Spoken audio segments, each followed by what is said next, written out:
I'm Naomi Waithera. I work at Haven Hospital as an ICU nurse.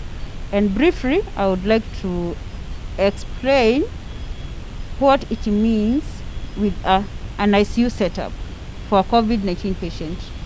And in a COVID-19 patient, for one patient, we have to have a bed, we need to have a monitor, we need to have an oxygen cylinder, and we need to have a ventilator. All these appliances come with different prices.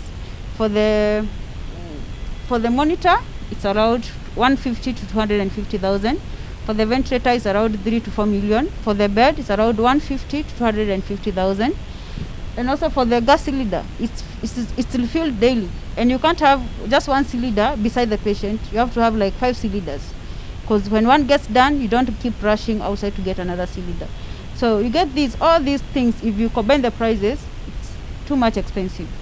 It's approximate 4 million and above to manage a COVID-19 patient.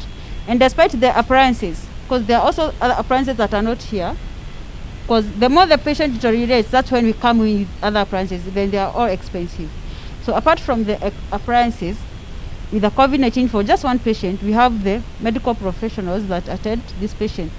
For one, we have to have a physician, we have to have a nurse, we have to have a lab technician, we have to have a cleaner, we have to have everyone, even the cook, because this person who's cooking for the COVID-19 patient can't cook for the other people. So you find the hospital have to hire extra personnel at a higher price, because you see, for these patients to be served, for this nurse who's coming into a COVID-19 room, she has to ask for an extra cost, because you can't risk for an ICU room with 1,000. Eventually you ask for more money, because you're risking your life and the life of your relatives. So you find managing a COVID-19 patient, from the appliances to the labor involved, you find that it's too much. It's even more than that 4 million. You may find it's about 7 million Kenyan shillings. I know most people wonder why ICU services countrywide are a bit more expensive as compared to other conditions that are managed out of the ICU. And the reason behind it is because of the appliances used to manage just one patient of ICU. So, like behind me, you can see there is a monitor, there is a bed, there is a ventilator, and there is an oxygen cylinder. That's just to serve only one patient. And in that patient, you may find it's only one nurse who is assigned to attend the patient.